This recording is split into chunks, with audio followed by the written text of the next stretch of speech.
Olá, tudo bem? Estamos indo agora para o nosso terceiro estudo. Nós vamos falar agora como se reverte uma peste, uma pandemia, né? Olhando primeiramente a palavra de Deus, quando nós falamos sobre aquelas pestes, pragas que aconteceram lá atrás, algumas delas foram interrompidas devido à intercessão. Nessa condição se destaca, por exemplo, Moisés. Quando Deus disse, olha, sai de perto que eu vou destruir todo o povo, naquele episódio lá do bezerro de ouro, e aí eu vou fazer de você, Moisés, uma nova nação. Moisés disse, não, não é assim que funciona, o senhor tem que reconsiderar isso aí. Agora, se tiver que destruir todo mundo, me destrói com eles também. Moisés estava falando a Deus, não de que eles não tinham pecado, não que eles não merecessem punição, mas que eles não deveriam ser extintos por amor ao nome de Deus, para que os inimigos de Deus não achassem que Deus fosse um fracasso. E Moisés se colocou no meio e fez essa intercessão. Você sabe que Moisés não devia estar feliz também com o comportamento daquele povo. Tanto é que ele derreteu o bezerro de ouro, pôs na água e fez todo mundo beber um pouco daquele negócio. Mas Moisés foi o intermediário que aplacou a ira de Deus. Tá certo? Também aconteceu isso na questão daquele Datã, Abirã e Corá, que eles queriam o lugar de Moisés como sacerdote. Eles fizeram um candelabro, né? E saíram lá no meio do povo. E Deus mandou a peste abriu e engoliu todos eles. Eles tinham de cara 250 adeptos que eram contra Moisés.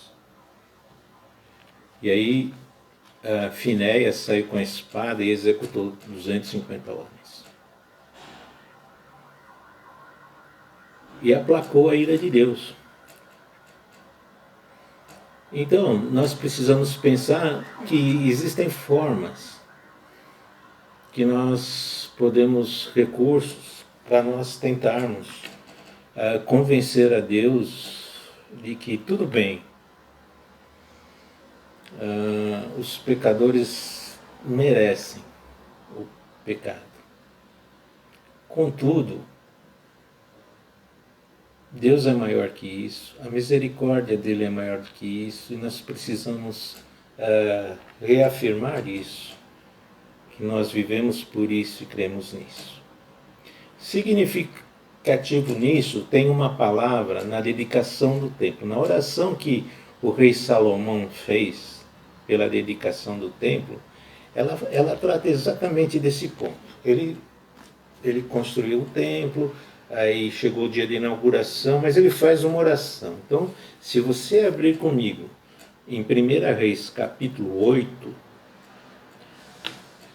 nós vamos fazer uma leitura aqui num pedacinho da oração de consagração do templo.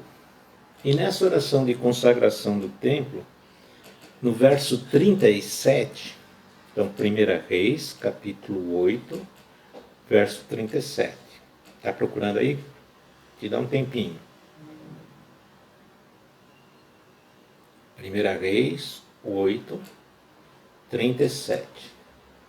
É um pedacinho lá no meio da oração de consagração do templo. E ele diz assim, ele fala sobre peste, sobre epidemia. Veja o que ele fala, 8:37. Quando houver fome ou praga no país, ferrugem e mofo, gafanhotos peregrinos e gafanhotos devastadores, ou quando os inimigos sitiarem suas cidades, quando, em meio a qualquer praga ou epidemia, uma oração ou súplica por misericórdia for feita por um israelita, ou por todo o povo, teu povo, por todo o povo de Israel, teu povo, cada um sentindo as suas próprias aflições e dores, estendendo as mãos na direção deste templo, ouve dos céus o lugar da tua habitação. Perdoa e age, trata cada um de acordo com o que merece, visto que conheces o seu coração. Sim, só tu conheces o coração do homem.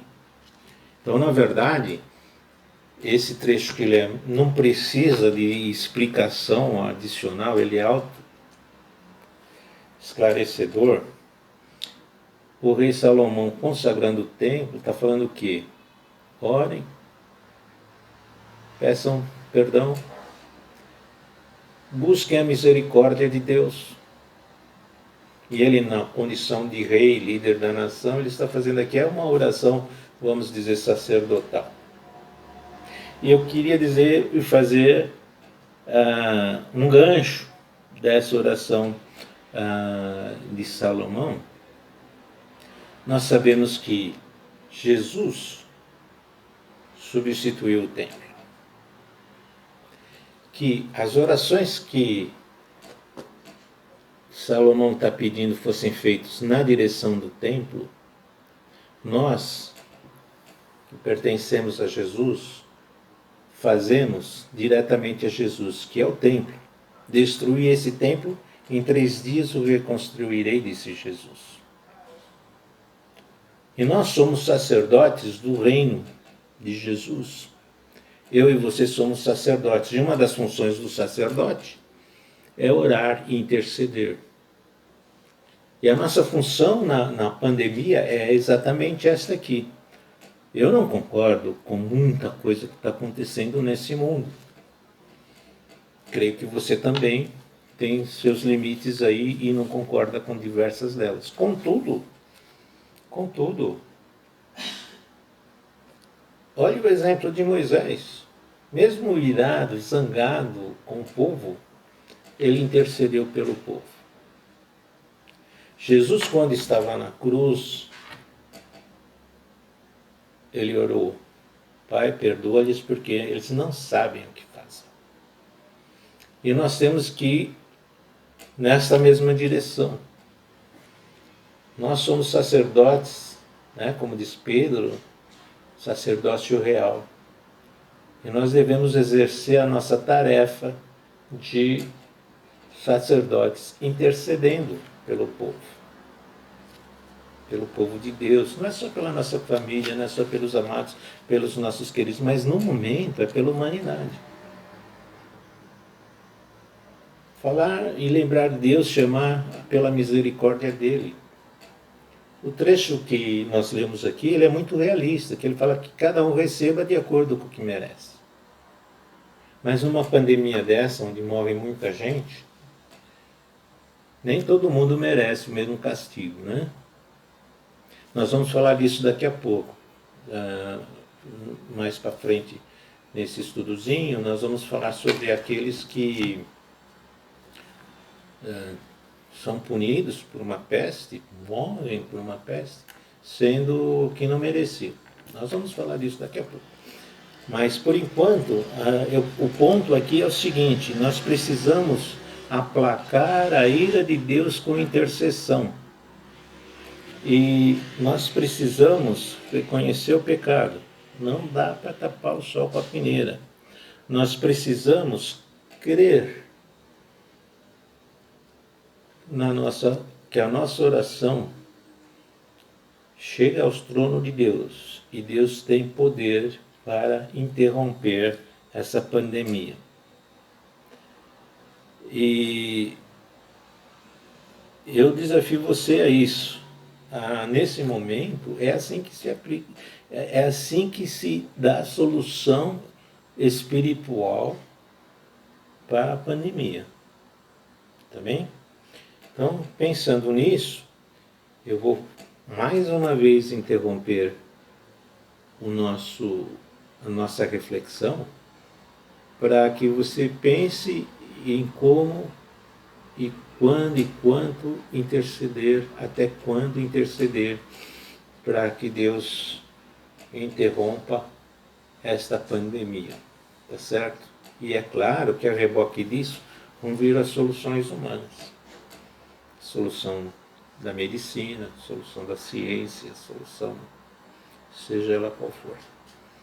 Mas essa solução vai sair do trono de Deus. E é para lá que nós temos que ir. Amém?